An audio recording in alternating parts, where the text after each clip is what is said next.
Police प्रशिक्षण केंद्रातील 170 प्रशिक्षणार्थींना विषबाधा झाली। सोलापूरच्या पोलीस प्रशिक्षण केंद्रातील पोलिसांना विषबाधा झालेली आहे। विषबाधा झालेल्यांपैकी 17 प्रशिक्षणार्थींवर उपचार सुरू असल्याची माहिती। सर्व बाधित प्रशिक्षणार्थी सोलापूरच्या शासकीय रुग्णालयात दाखल करण्यात आलेले आहे। तर प्रशिक्षणार्थी पोलिसांना अन्नातून विषबाधा झाल्याची प्राथमिक माहिती।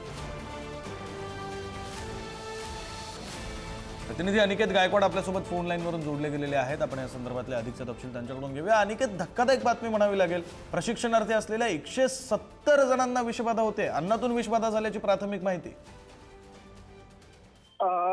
विक्रांत, आपण जर बघितलं गेलं तर सोलापूर पुणे हवे मार्गावरती जे सोलापूर पोलिसांचं जे प्रशिक्षण केंद्र आहे त्यामधील तब्बल 170 जणांना जे आहेत ते पोलीस प्रशिक्षणार्थी जे आहेत त्यांना विषबाधा झाल्याची घटना जी आहे ती रात्रीच घडलेली आहे।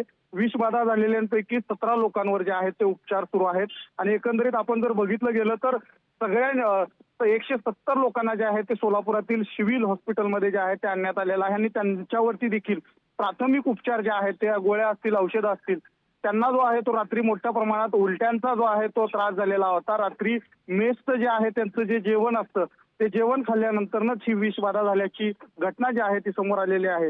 जवळपास 1400 प्रशिक्षणार्थी जे आहेत त्या ठिकाणी राहतात, मात्र त्यातील 170 जणांना जे आहे ती विषबाधा झाल्याची घटना घडलेली आहे।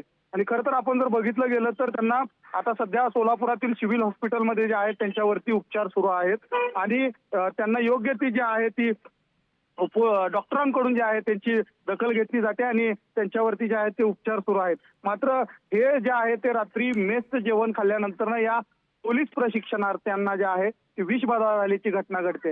विक्रांत, बरं, धन्यवाद अनिकेत या सगळ्या सविस्तर तपशिलांसाठी।